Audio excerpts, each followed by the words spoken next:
Yeah,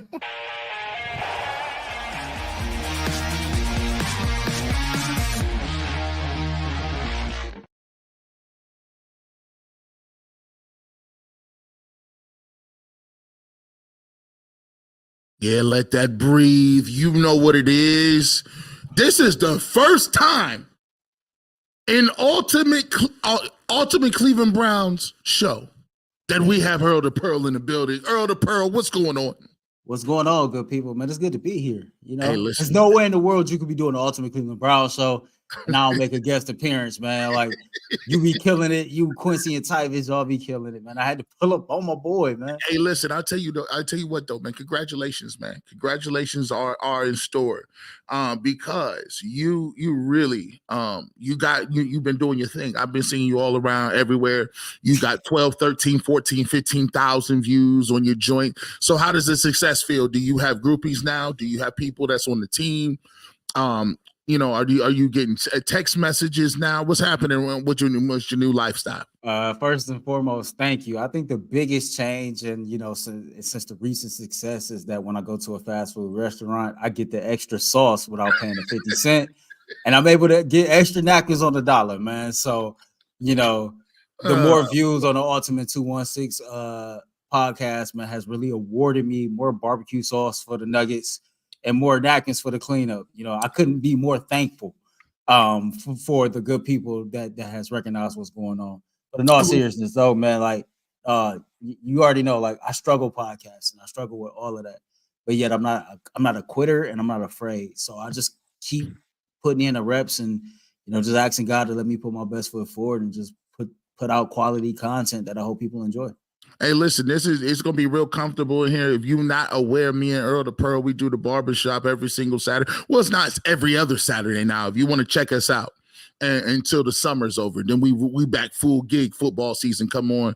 We back 4 days. It's like a barbershop on steroids right here. It is, man. So if you like what we talk about, we'll be on this Saturday coming up, 8 a.m. to 12 p.m. Make sure you check that out. But first, let's get right off into this. This is the quickest 30 minutes in all of football, in sports. And we're going to get to it first. Brett Hundley. They signed Mr. Brett Hundley. Excuse me. I keep calling him Tyler Huntley. Yeah, I'm going to get it right. Tyler Huntley. We keep signing Tyler Huntley. What does that really mean? Like, because it's kind of crazy because we just got with Jameis Winston. We're going to ask you guys to put your detective glasses on. Bear with us. It's off season. We know this is definitely tabloids. We need you guys to figure out what does the hidden meaning mean in this signing? Because I know it's something between, it's not important or if it's real important. We need you guys to come up and put your detective glasses on. And what, like in Martin, what is your role? What is Mike Vrabel's role? Do you got a job, Tommy?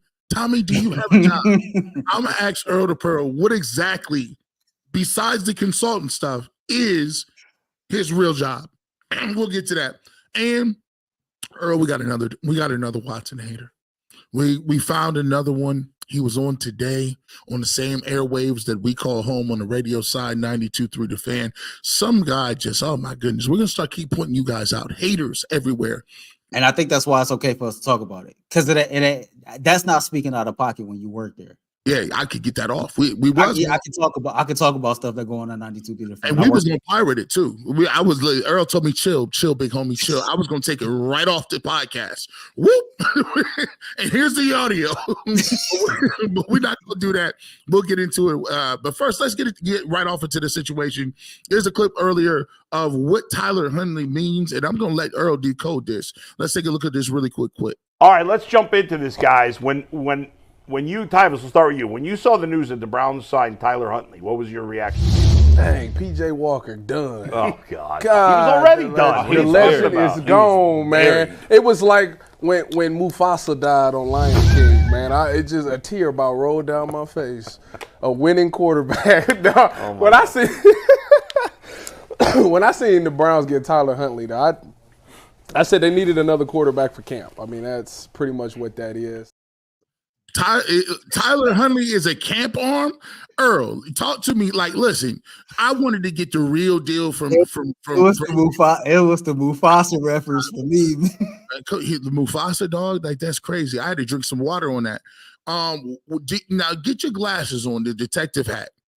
Is this a move that's just a camp arm, like Tyvis is saying, or is there something a little different? What does this mean for you? I think for me, this means, as always, Andrew Berry is out here playing chess while everybody else is playing checkers. G, you alluded to this offseason being Operation Stockpile. Well, damn it, that don't exclude the quarterback room. So now this is the fourth quarterback that will be a part of the Cleveland Browns roster when they head to training camp. And I believe the only one outside of, well, him and Jameis would be the only two quarterbacks that's really going into camp, not coming off an injury. You know, Deshaun Watson is dealing with the shoulder injury. DTR had his season ended with an injury. So those two dudes won't be as healthy, you know, when camp starts. And I think that it's necessary that you have healthy quarterbacks, a healthy arm when you start training camp. But how I see this being a chess move and not a checkers move is once the final 53-man roster is constructed for every single team, and those kind of like last minute tweaks to your team before you actually start the season takes place, I think that's when you're going to see Andrew Berry get creative yet again and possibly be able to flip Hundley for a fourth or a fifth round draft pick. You know, quarterbacks are going to get hurt. That's just the nature of the business. And we see the importance of having a quality backup quarterback and a quality third string quarterback on your team. I think that was on clear display last season when 22% of the starting quarterbacks in the NFL suffer season-ending injuries. And so you want to get as many bodies as you can for camp with the hopes of being able to take one of those and create a future asset for your team. And I'll tell you what, shout out to King B's intel and a Lamar Jackson clone for the scout team. Listen, he know the plays. We ain't gonna lie. It don't hurt the fact that he in the division and he been over there for a minute. So he's been over there for and you know what, Earl? This is the thing. I know a lot of people for the Cleveland Browns ain't been used to it. And Operation Stockpile is looking like it's spilling over into the coaching ranks and everything and the players. They learned something last year. They learned the fact that, look, no longer can you just say, if our starting quarterback gets injured, the season's over. How often did you hear that, Earl? We've been hearing that being spoken for 10, 12 years. That's cliche across the league, right? If your starting quarterback go down, it's over with. And we said that here. You know, we said that here. We said as soon as Deshaun Watson got hurt, it's over with. And along comes Joe Flacco. And when you're sitting here front row and center, and you see how you started continue to win football games, your team is resilient. And on top of that, those guys ain't in the locker room quitting. Like, you owe it to your team to have backups and be prepared at every different turn. And I look at it like this. Listen, you know, Deshaun Watson is he's coming off an injury. And like you said, like you do need guys out there that are going to be able to throw the football. And here's the thing too. It's a little thing called competition. I love DTR, but people don't give no positions. Like, they don't get handed positions, bro. Like, you gonna have to do something. Like, you got to be. And I want my guys in practice learning the new offense all at once. And I want guys competing out there. And I think when you get a guy like Huntley, he's gonna compete. Jameis Winston gonna compete. Absolutely, because you can argue he's one of the better backup quarterbacks in the NFL, and I think the best teams in NFL, like, they create competition at every single position on the roster, and that's what you want. That's how you go. That's how you go compete for a Super Bowl. That's how you go win a Super Bowl. Like, iron sharpens iron. There's one person better than another. You already know, G. That's one of my favorite quotes of my entire life. Like, I really believe that, and so the more competition that you can create in that quarterback room, it's only going to help. I think, like, you add a veteran like Jameis Winston, and then you add a dude who's been with a stable franchise for a while in the Baltimore Ravens to that quarterback room, that helps DTR in so many different ways. I feel like Deshaun Watson doesn't have to be his only mentor. He doesn't have to be his only teacher.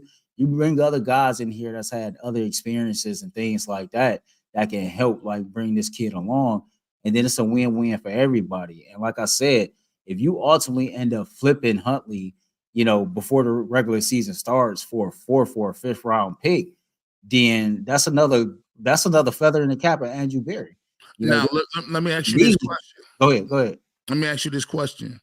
Does that mean, would you flip DTR for a fourth or fifth round pick? Or do Nah, you believe DTR is the heir apparent? Is he the chip you not trying to move? I ain't gonna say he the heir apparent. He better not be no damn heir apparent. If he the heir apparent, we got a big problem around here.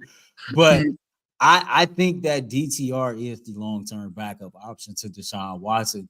And the thing is, like, he had a very good preseason where he struggled, when he got his chance, but it was something about that Denver game before he got hurt. It seemed like something was starting to click for him. And I think it's a lot of talent there. I just think it's a confidence thing and a repetition thing. I think this is a smart football player, a dude that's uber athletic. He has a zip on his arm. He seems to be able to make the right reads and things like that. I think he'll be okay over time. I think that's a nice long-term investment right there. Hey, I like this, man. G, one day you should do a StreamYard, pull up some of the fans, and let's chop it up one time. I think it would make for good content. Listen, hey, Steve, He sent me that too a couple weeks ago. I'm really trying to do that. I like that. Now, see, I'll give you a behind the scenes. The only thing that's kind of scary is J Money. Everybody ain't sane like you. Like, there be crazy people out here that be like, they got to get a camera together. They be saying crazy stuff. You're like, bro, you can't really say that. Like, and it's live, so we don't got a dump button, right? I was just about to say, I'll be searching for that dump button. I'll be feeling like we on YouTube. I ain't got that around. We ain't got it on YouTube. Whatever go out. So that's the only problem. But I would love to do it, man. 120 people in here right now. Make sure you hit that like button. Make sure you hit that button. Make sure you subscribe to the channel. And coming up, I love the show, Martin. I love the show, Martin. And they all used to say, "You ain't got no job, Tommy."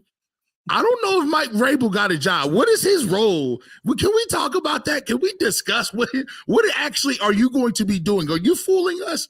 We'll talk about it coming up right here. It's the Ultimate Brown Show on the UCSS Network. Well, let's talk about it. Listen, Cavs play tonight.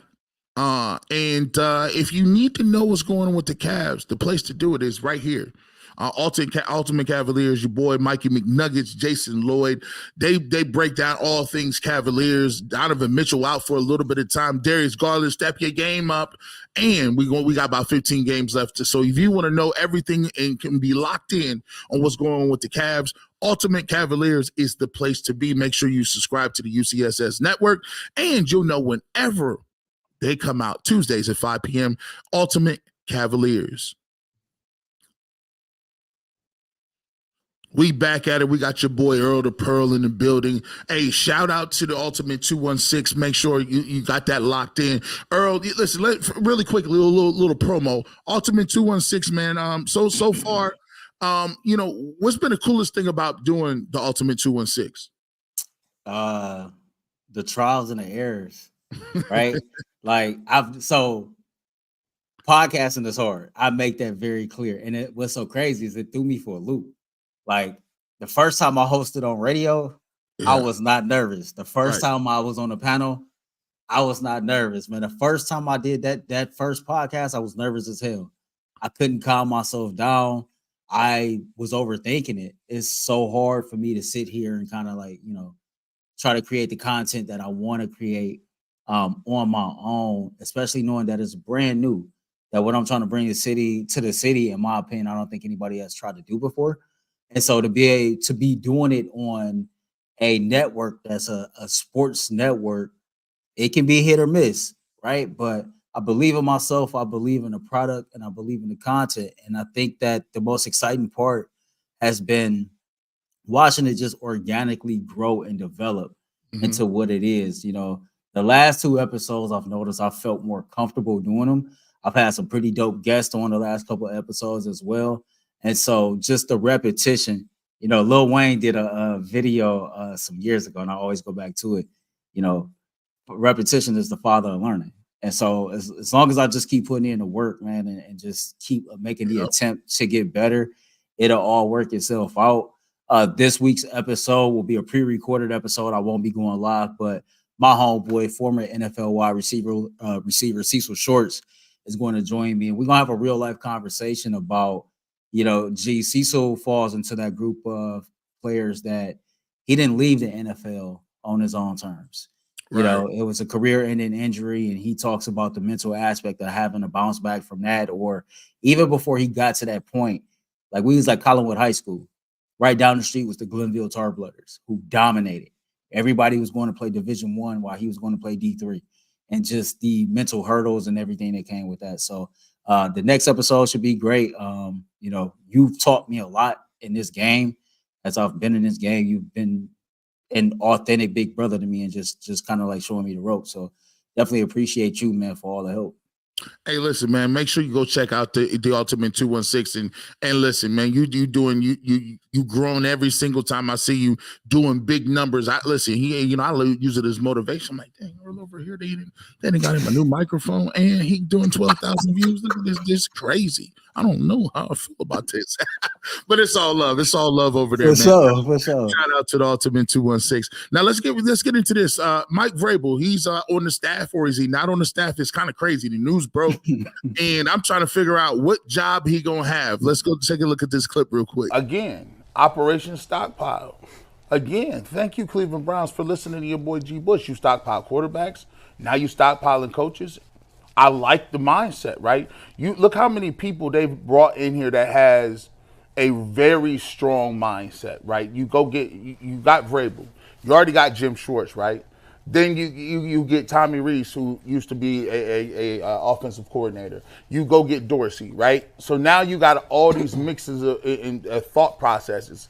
And I like it because it reminds me of what smart companies do. Smart companies always have think tanks and always have consultants come in to give you some outside influence or outside thoughts that you may not have had. And plus, I just think it's a little bit of you scratch my back, I scratch yours. A couple of years ago, Jim Schwartz was out of football. Guess what? Mike Vrabel had him on as a special assistant, right? Mm-hmm. Now it's an opportunity for him to give it back to him. You know how it is, the good old boy system. But I don't mind it being a good old boy system if the boys is good. Now, listen, that's just my thought process on it. But Earl, for you, is this a hire where he's going to be in the room, he's going to be in the trenches with these guys, or is this a fluffy position where he might take a look at some film in Tennessee, he might do the deeper Desta, and we don't know what he actually does, or do you think that he going to roll his sleeves up for the Browns? I think Mike Vrabel, being a Northeast Ohio kid, just like you and I think anything less than the expectation that he's going to roll his sleeves up and get his hands dirty is thinking less than the great Mike Vrabel. And I say that, the great Mike Vrabel. For me, G, this is how I look at this thing. This is the rich getting richer.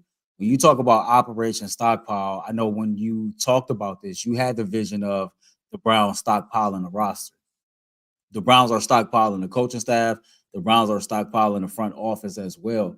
You get a dude who played for a championship organization his entire career, somebody that won 3 Super Bowls, and that was an uber contributor on both sides of the football, might I add, to the Patriots winning 3 of those Super Bowls. This is a dude who knows what winning looks like. He knows what the grind looks like. He knows what it takes to reach the ultimate goal. And he's a guy that grew up in Northeast Ohio loving the Cleveland Browns. So for him to finally to have the stars align in his career for the position to come open for him to, take any type of role with the Cleveland Browns and help his hometown team reach their overall goal, I think that's a bonus. I think that the whole consultant role, because as it was explained to me, he's a consultant to both Kevin Stefanski and Andrew Berry. I think the whole consultant thing is, just a fancy ass title, but we know Mike Vrabel to be a man's man and a football coach, somebody that is a teacher, somebody that's a leader of men, and somebody that seems to have good chemistry with Kevin Stefanski. We know the relationship that he has already with Jim Schwartz, right? And so you bring that dude into your building, we don't know, and we probably never will know, exactly what his role is, but that whole consultant title, you could caution to the wind with all that crap. Like, I know this dude is going to be in here getting his hands dirty and helping the Cleveland Browns reach their ultimate goal. Shad Shadell says, G, for Vrabel, Vrabel is going to help evaluate talent, help with the defensive line, help with scheming defensively. And they did say that he has been at the combine with the Browns breaking down on that side. I think is super dope because Mike Vrabel is one of those guys that's a true He's a true student and has played the game up front and played it under Bill Belichick. So he's going to add a lot, especially when you talk about breaking down film and getting ready for week to week. Tribe of Judah 77s, is the Browns a better team than the team? They still marching to the slow secondary out there, got carved up by accurate quarterbacks. All their blowout losses was because the secondary couldn't run. I think I'll say this. Is Jim Schwartz, was Jim Schwartz perfect last year? No. Was the secondary perfect last year? No. Earl, I think that when you look at some of the things that happened defensively, I think that's a product of guys only been in the system 1 year. When we talked about we both interviewed DeAnthony Bell, we talked about how the fact that those guys said, hey, we haven't even put the whole thing in yet. Right? And I said, what? He's like, yeah, we ain't put it in yet. I think when you look at that, Earl, I think the defense is stands to get better in year 2. Well, so when you got something of quality, I think the best way to make sure that it stays quality is to continue to pour into it, to continue to nurture it, right? Like that's like you have a garden that you've taken care of and it's starting to do its thing. And because it's doing its thing, you decide that, hey, I ain't finna put no more water on this garden. I think that would be a poor mindset to have. And how that relates to the Cleveland Browns defense, this was probably the best statistical defense I've seen since 99. I know for a fact it's the best defense my eyes have seen since 1999. And when you go back and you assess that unit, when you assess everything that went right, everything that went wrong, how that defensive unit played at home versus how they played on the road, etc., and then you start addressing that side of the ball that was the most dominant side of the ball between the two last year, you want to add on to it. And I think that the Browns did a great job of adding some pieces to the defense. And then with them going into year 2 of the system under Jim Schwartz, we're pretty much the same cast coming back, right? Most of the defensive line is coming right back at it. So, like, I think all of those things, it helps the overall cause. You bring in a guy like Jordan Hicks, another hometown kid, somebody that was, overly excited for the opportunity to play for his hometown team, and a dude that has played for Jim Schwartz before, to also, like, the rest of this team is going into year 2 in this defense. Jordan Hicks knows this defense. And so he's going to help speed up the learning process for everybody else. And then collectively, they're going to speed up the learning process for the people who might not be familiar with it, or for the upcoming rookies that's going to come in. And so, like, I think that side of the ball, like, you pretty much water the garden that's already healthy just to make sure that those fruits of your labor continue to flourish. Listen, I look at this and I look at it as very optimistic for Mike Vrabel and what he's going to mean for the staff. 170 people in here. Make sure you hit that like button. Make sure you hit that subscribe button. When we come back, we're going to get into another hater. We're going to get, and my man, Sean Finnery, you said, I wonder what Watson's arms feels like. Speaking of Deshaun Watson, we're going to find out what the haters got to say, because they always hating. And we'll come back and do that. It's G. Bush, Earl to Pearl on the Ultimate Browns right here on the UCSS Network.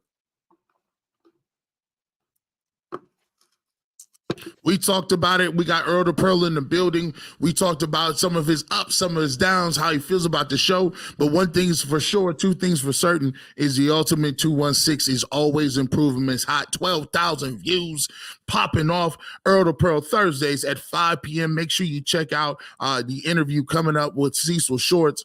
We talking about a little bit of mental health. We talking about the ups and downs, the grinds of the NFL. Make sure you check that out. That episode's going to be up Thursday, 5 p.m. And make sure that you subscribe to the Ultimate Cleveland Sports Show Network, or you won't know when it's coming out. Make sure you check it out. It's the Ultimate 216.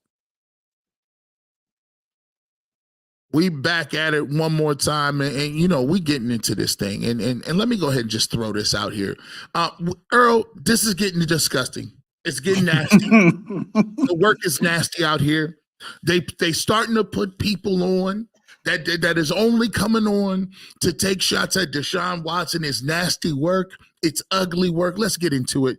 And it happened to come from one of our. Shout out to the Andy Basket and Jeff Phelps. We like y'all, but I don't know who this guy is. Who's this guy?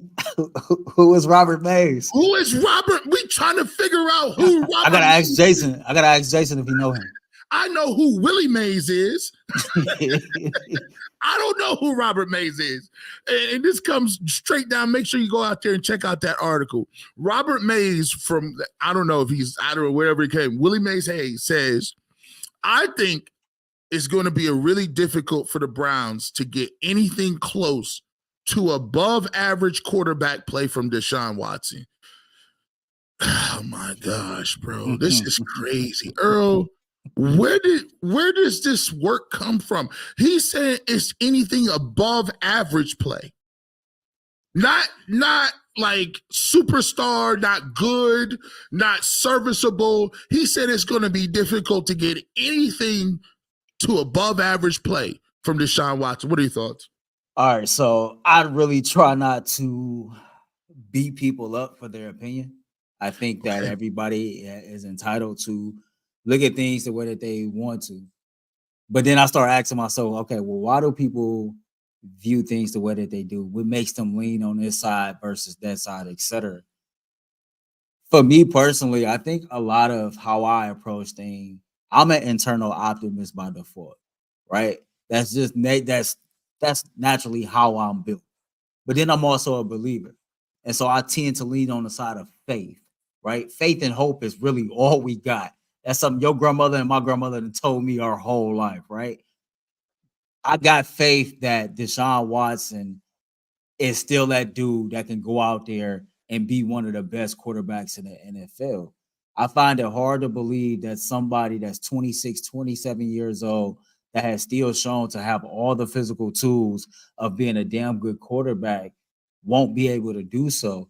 It's all between the ears for him. We've had so many former athletes come on our shows and talk about that if Deshaun Watson is in the right mind state, that if his headspace is cool, then yeah, that guy that we seen is in Houston, he's still there. I spoke to this point Saturday.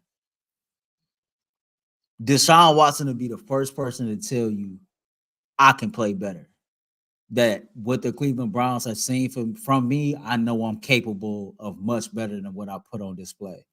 Hell, he even said in his own podcast, the Cleveland Browns for 2024 is going to go as far as I go. So he knows what's up. He knows what's at stake. He knows what's at hand. And I think he's really, really motivated to shut people the hell up. I think he's motivated to prove it to himself that he can still do this thing at a high level. And so, you know, Mr. Mays, if that's his opinion, that's his opinion. I'm pretty sure that Deshaun Watson will be made aware of that interview. And I just hope that he channel his emotions and use that as another thing to, you know, be a positive, like force in him rehabbing and getting ready for the season. But, you know, I'm saying all that because that's really how I feel. But if man, somewhere at the bottom of my heart, man, I just really hope he comes out here, throws for like 3,500 yards, 35 touchdowns, and just shut people the hell up. Like, I'm so tired of the narrative that they don't believe that Deshaun Watson can still do it, to where this is the last time we seen Deshaun Watson play and we did the post game. Everybody in the city of Cleveland was falling in love with Deshaun Watson. They were saying that's the dude that we paid for. That's the dude that we was waiting to see. Confused, Earl. And so it's like, I get it. Recency bias is real, right? It's been a long time since you've seen that dude play. But man, don't give up on your quarterback. And if you really, really believe that if Deshaun Watson is healthy and available for the Cleveland Browns for a full season, and that all you're gonna get is above average quarterback play, then I think you are drastically mistaken that. Here's the way I'm looking at it. Listen, I don't want him to throw for 35. I want 5. I'm greedy. I'm petty.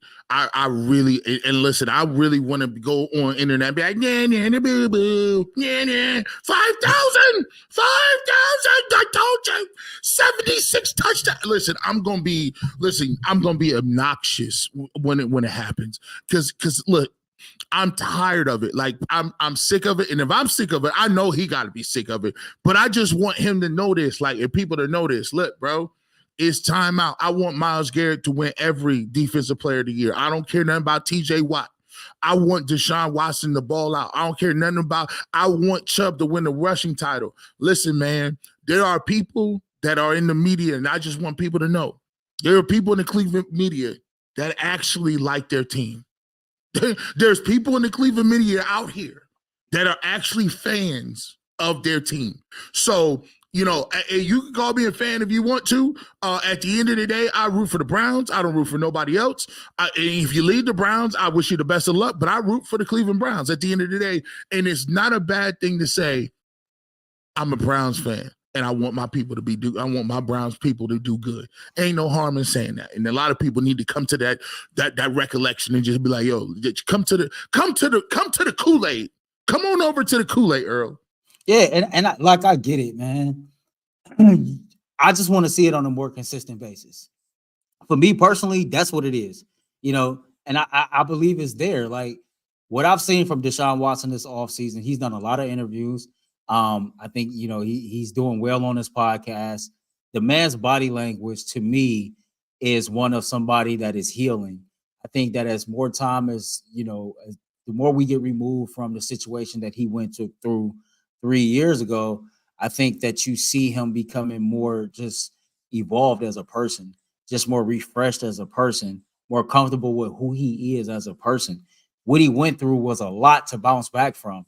And then to constantly have to deal with injury after injury, and then to have to bounce back from that weighs a lot on your mental toll, right? That is a tough mental toll that you got to pay. And for him to be doing the things he's doing, I'm big on sometimes you got to release this to catch that. And so when you see him speaking or when you hear the things that he's talking about, you can see a dude that seems like he's getting his confidence back. He's getting his swagger back. The best thing I like about that last episode, it wasn't the whole soundbite that we played about, you know, the Browns having all the pieces to win the Super Bowl. It was how he was sitting there breaking down film. It was how he was sitting there talking about the route tree. It was how he was sitting there talking about the offense and him having an understanding of this is what my job is, this is what this player's job is, etc. Deshaun Watson showed you, like, and people didn't read between the lines, that like, dude, I'm a student of the game too, that I know what's going on too, and that health be damned, I'm gonna be out here balling my ass off, leading my team on a Super Bowl run. Well, listen, I'm going to tell you what. Listen, I thought this was barbershop, just the fastest 30 minutes in football. Hey, what am I doing? Look, I ain't even producing. We gotta go. Hey, listen, it's SummerSlam, Sting versus Hollywood Hogan. We gotta go. I'll be in the studio like, hey, wrap that up.